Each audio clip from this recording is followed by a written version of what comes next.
Hey everybody, welcome to the Sobriety Diaries. I'm your host Nate Kelly, a recovering alcoholic, 7 years from my last drink, a recovery mentor, and podcast producer. I am so grateful to be bringing you these powerful stories of recovery told by you, those who live them. Please share this podcast with anyone who may need it today. And with that, let's open the diary on episode 90 of the Sobriety Diaries. Welcome back to the Sobriety Diaries. I am here with my friend, Jay Keefe. Hi, Jay. How are you? I'm excellent. How are you? I'm doing well. Where are you zooming in from tonight? Currently, I am in Boston, Massachusetts. And is that home base for you? It is. Let's sort of start where you want to start and wherever makes sense to get a better understanding of Jay and walk us through your story a bit. Sure. I grew up just south of Boston. Grew up in a loving, caring home, loving, caring parents. Everything I've ever needed or wanted was provided for. And I had my first drink as a freshman in high school. It instantly changed my outlook on life. I was a very shy kid, very introverted, average student, average athlete, a middle child. And I remember three friends and I split a case of Miller Lite. So we had 6 beers each. An older friend bought it for us. He kind of supervised us. We sat around his kitchen table playing drinking games. It was a September evening. And by the third beer, I felt incredible. I felt taller, smarter, funnier, more engaging. I wasn't nervously, playing with my face. I wasn't looking around in an agitated state. I was very calm. And I'll never forget that feeling. And once I achieved that feeling and the night was over, I couldn't wait to do it again. And I chased that feeling for the next 20 plus years to try to duplicate it. I became a weekend warrior, so to speak, where, every Friday and Saturday we'd drink, and that turned into Sundays. And I remember being in high school, Monday mornings I'd be in school, and all I would think about all week was where are we going to get the booze? Who's going to get it? Where are we going to drink? How much can we get? And I was restless and irritable all week, obsessing about that alcohol. And then that turned my addiction, my alcoholism progressed pretty quickly, where I was now drinking 3 or 4 days a week. It wasn't just Friday and Saturday. It was Thursday through Sunday. I told myself I didn't have a problem because I would take, Monday, Tuesdays, and Wednesdays off. Graduated high school, and when most people either go to school, join the army, or get a job, I did nothing for a year other than drink. And that was kind of a sign. I was watching other people, kind of move on to the next phase of their lives. And I wasn't doing that. And I was okay with it. I kept telling myself I'll go to college eventually. I did go to college. I never finished. And right around the time I was in my early 20s, I got a job, a really good job, a union job with the utility company. And I very quickly learned that all I had to do at that job was show up and I'd get paid. I didn't have to do much of anything. And I took full advantage of that as an alcoholic. Did you find that you were surrounding yourself with like-minded people, partiers, and people that drank like you did at this time in your life? Absolutely, yeah. blue collar union job, rough and tumble guys. A lot of them would drink on the job, and I absolutely found myself gravitating towards those guys. And it became a nightly occurrence every single night. My shift at the time was noon to 8. So, and all the bosses would leave around 4 or 5 o'clock in the afternoon. So for 3 hours, we kind of had, free will to do whatever we wanted. Uh-oh, look out. Yeah, exactly. So I took full advantage of that. And then even the guys, even the heavy drinkers that I were working with, they kind of noticed, like, we don't need to do this 5 days a week. Thursday, maybe Friday, we get it. But I wanted to do it every night.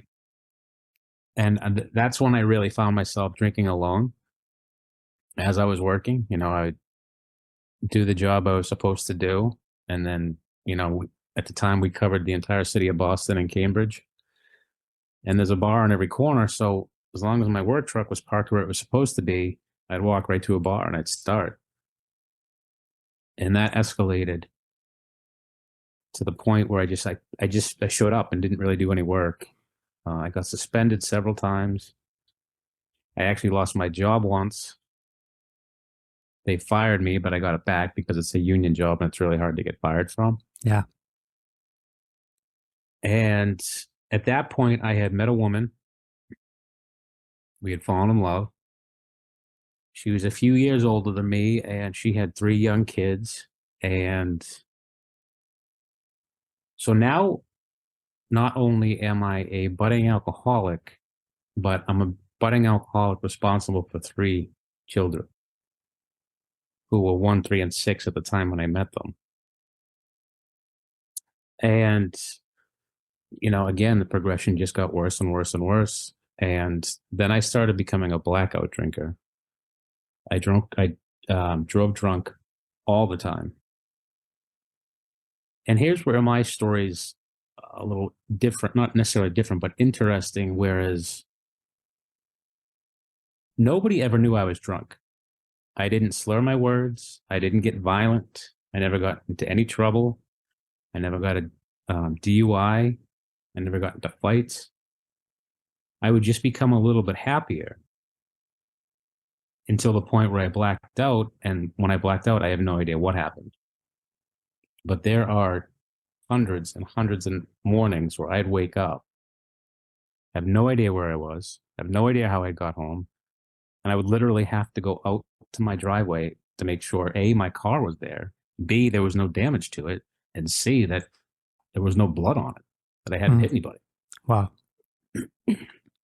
And that, I kept telling myself that I don't have a problem because I'm a functioning alcoholic. Right. I get up, I pay the bills. I didn't hurt anybody. I wasn't hurting anyone. I worked hard, so I deserved to drink, that whole rationalization.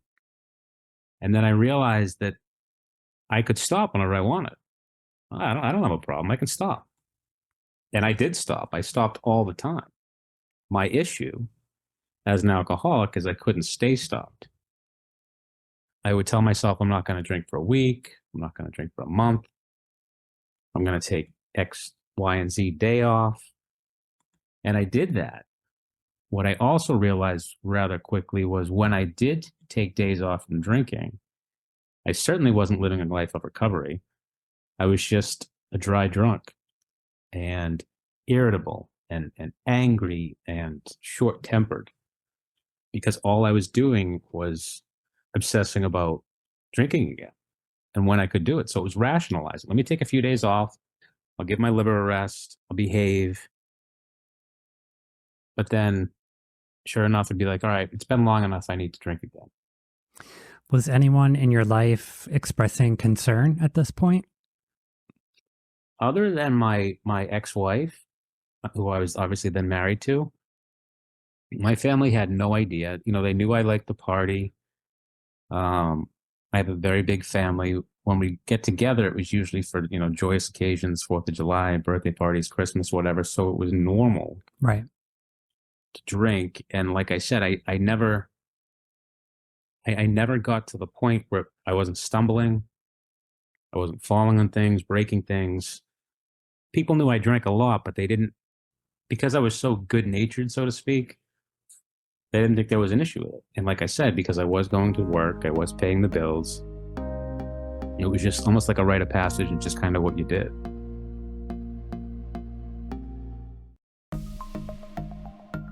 I became a daily drinker.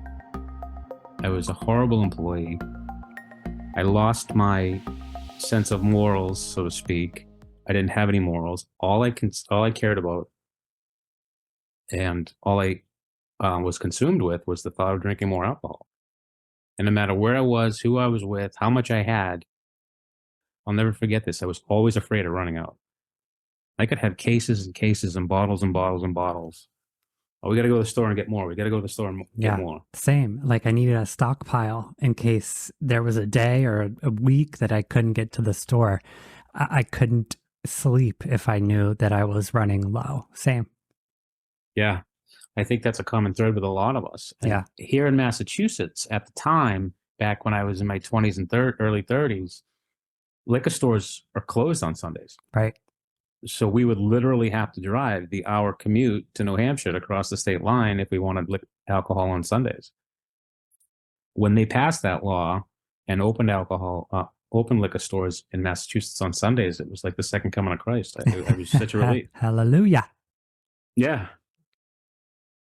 I guess what had happened, what had happened exactly is my alcoholism had become so rampant and I was making such poor decisions that I was asked to leave the house.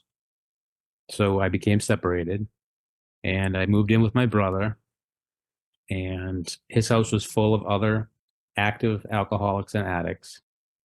It's so full, in fact, that I actually ended up sleeping in the boiler room in his basement on a futon because it was the only space left. It was like a frat house. At this point, we're all in our mid-30s. And there was always people there partying 24/7. I remember the last night that I drank, which was October 3rd, 2009, my then wife asked me to come to the house to talk to her son and explain to her son that I was going to get help. So I did that. I went over to her house and I walked in and I sat down. Her son was the youngest of the three. She had 2 daughters and a son. And her son was about 7 or 8 years old at the time. And I sat down with him and I explained to him that I was never going to drink again. Now, as you know, and I know, never is a very dangerous word for an alcoholic. Extremely dangerous. But I need to absolutely say this. As I was looking him in the eye and as I was telling him that I was never going to drink again, I was absolutely, positively, unequivocally telling him the truth at that exact moment. I wasn't lying. I believed that I had the power to stop drinking, even though I had tried millions of times before and failed. So then I left the house after just telling a 7 or 8 year old boy that I'm never going to drink again. And I'm walking down the front steps to my car, and all of a sudden I got the itch. And I got the craving, and the phenomenon of craving came back, and the obsession came back. And the next thing I knew, I was walking out of a liquor store with a 12-pack and a quart of Jose Cuervo. And I went home to that little boiler room basement, and I drank it all. And I was alone. I was hiding it from my brother and his friends who were upstairs.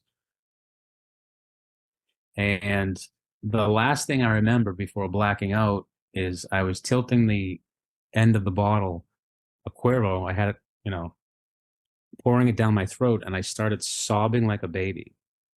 Uncontrollable sobbing. Not having any idea how I was going to stop. Not having any idea what to do. Hopeless, helpless. I must have passed out, obviously. I woke up the next morning,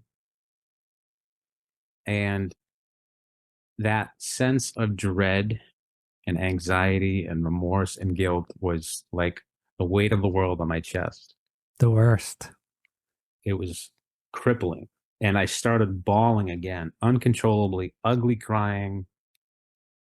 I don't know what I'm going to do. I actually I wanted and wished for a gun because I wanted to put it in my mouth and pull the trigger. That's how helpless I had become. And here's where it gets interesting. I got up to go to the bathroom and had every intention of going back to bed for the day, passing out. I have no idea if I had to work that day. I didn't care. And as I was walking back to bed, a voice in my head said, "Why don't you get down on your knees and pray?" And I was like, "Nope, I'm not going to do that." I was born and raised Catholic. I denounced the Catholic religion right around the time I started drinking. No coincidences. Yeah. I didn't really like what the Catholic religion stood for, and part of it was just rebellion, just not wanting to go to church. But I did it. For something, not forced me, but something. I listened to it for a second, and I got down on my knees and I prayed. And as I was praying to a God that at the time I did not believe in at all. I wasn't angry or resentful towards God or Catholicism. I simply just didn't believe in anything. Later that day, I called a friend, and he and I went to a 12-step meeting together, and I got a 24-hour chip, and my journey began. But I would be remiss if I didn't say that the first 2 years of my sobriety were absolutely, I hated it. I was so uncomfortable, so restless, having to sit with my feelings, walking around with anxiety, not having any idea what to do with myself. And the reason it was so bad was nobody's fault but my own. I wasn't doing any of the work that was suggested in the 12-step program I belonged to. I still didn't have any connection to a higher power or a God or something greater than myself. But I did go to meetings. That was the one suggestion I did take is, I went to 90 meetings in 90 days, but I was the last one in the meeting, the first one to leave, didn't talk to anybody, sat in the back with my arms crossed, baseball hat pulled down over my eyes, and wasn't listening to a word that was said. Did you start working the steps or just attending meetings? I just kept attending meetings. And at the time, I was also suggested that I seek outside therapy. So I did that. I went to a therapist who was well-versed in addiction. And she said, why don't you join a home group? Here in Boston, we have home groups. I know it's different all over the country. And she said, why don't you join a home group that goes on commitments? And what commitments are here in Boston is, as a home group, on a Tuesday night at 8 o'clock, we'll go to a prison or we'll go to a detox as a group and we'll speak. Or we'll just go to other meetings and we'll be the incoming guests to speak. So I joined a group that went on commitments.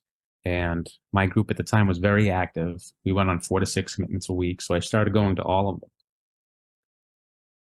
As I started going to these commitments, we would usually carpool together. So there'd be 4, 5, 6 of us crammed in a van or a car.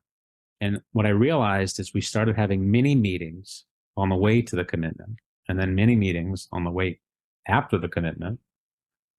And I started building relationships. And I started identifying with people and their stories rather than comparing, because as alcoholics, we love to compare, That's right. He's better than I am. I'm better than him. I'm less than him. He's less than me. And I did that for years and years and years. When I started building this relationships, I started identifying.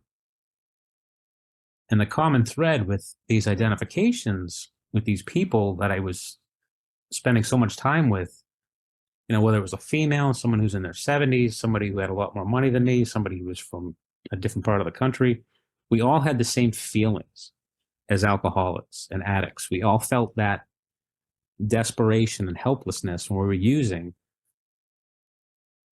And then I realized the more work that these people did, the more hope that they felt, the more complete they felt, the more they felt like they were an active part of not only the 12-step groups, but also as society as a whole. Their morals and my morals started to turn and point north. And I started really realizing that there was hope if I could just kind of let go, hand it over, and start doing the work. So I did that. I got a sponsor,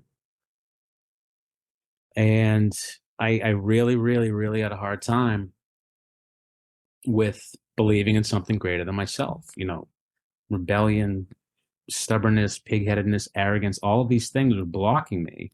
I got this. I got figured out. I can do this. I don't need anybody else. I certainly don't need some guy sitting on a cloud in a white toga, which is the version of what I was raised as thinking Yes. is God. And I was also taught that it was a very fearful God. If you do this, this, and this, you're going to be punished and or sent to hell. And that was horrifying to learn as a child. I have since come to realize that I do have a higher power, which I'll get into in a minute. But I've since come to realize that my higher power is a loving God, and he does forgive, and he does try to steer me in the right direction, and he's always there. So I drove my sponsor crazy, because the word God is mentioned 6 or 7 times in the 12 steps of the 12-step program I belong to. And I didn't believe in it. So finally, a friend of mine said, "Do you believe that I believe in something?"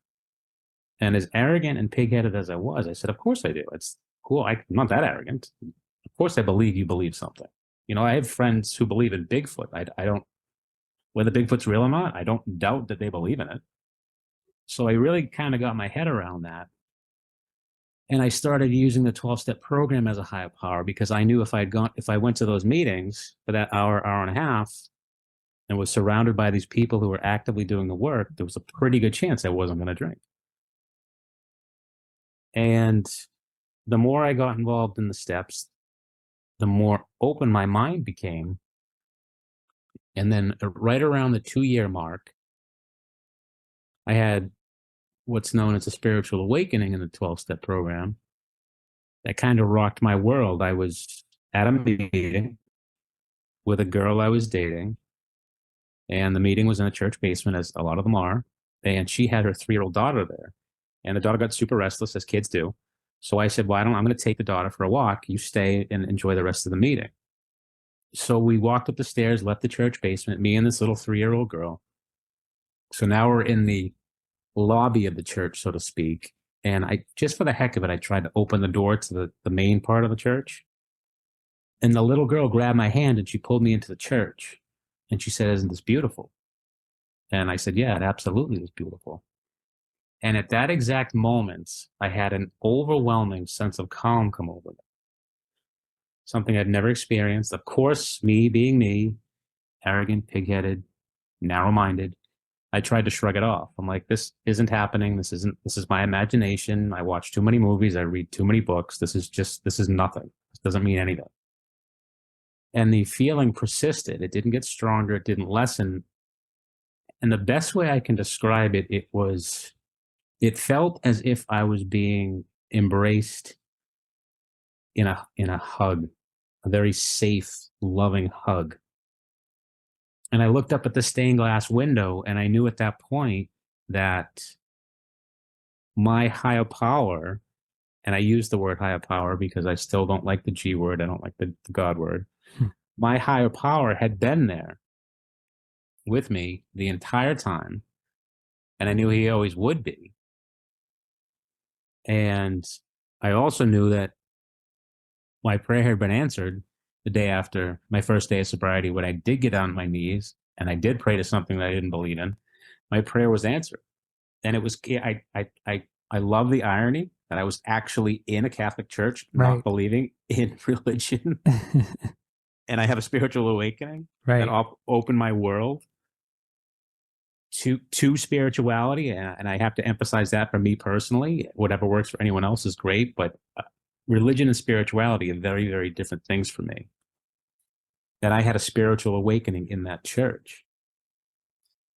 And once that happened, I had such a sense of freedom, because all of the stuff that I had been holding on to, whether it was the character defects or the feelings of inadequacy, insecurity, the anxiety, the fears, the doubts, I could hand that over to somebody else or something else greater than myself. They were still going to be there. me personally, I think I'll always have my character defects. The biggest difference now that I'm sober and have been sober for a while and practice the steps is I have the self-awareness enough to know what my character defects are. And more importantly, when they start to surface, now I have the tools, thanks to the 12 steps, to kind of put those character defects in check, rein them in, and to make right any wrongs that may affect other people while those character defects had surfaced. So I dove headfirst into the steps, and it was, mentally exhausting. It was draining, but I knew I needed to do it. I needed to look at the person who I was, the person I brought into these rooms, these 12-step meetings. And it's similar to, not that I've ever been in the service, but I know it's similar to boot camp where, the U.S. Army or whatever branch you're in, they beat you down and then build you up from the ground up. And that's what I had to do for myself with the 12 steps. I had to humble myself. I had to look at everything that I had done. And I had to share that with another person, my sponsor. And then I had to go out and I had to make amends to people I had wronged. And that was extremely humbling. But every time I made an amends or every time I did step work, I felt that sense of freedom and lightness. Thanks so much for listening today, friend. Hopefully you heard something that resonates with you. And if we help just one person, our job is done. Make sure you check today's show notes for all the information discussed in today's episode and how to connect with our guests. Until next Wednesday, try your best not to drink and be good to yourself. Bye, everyone.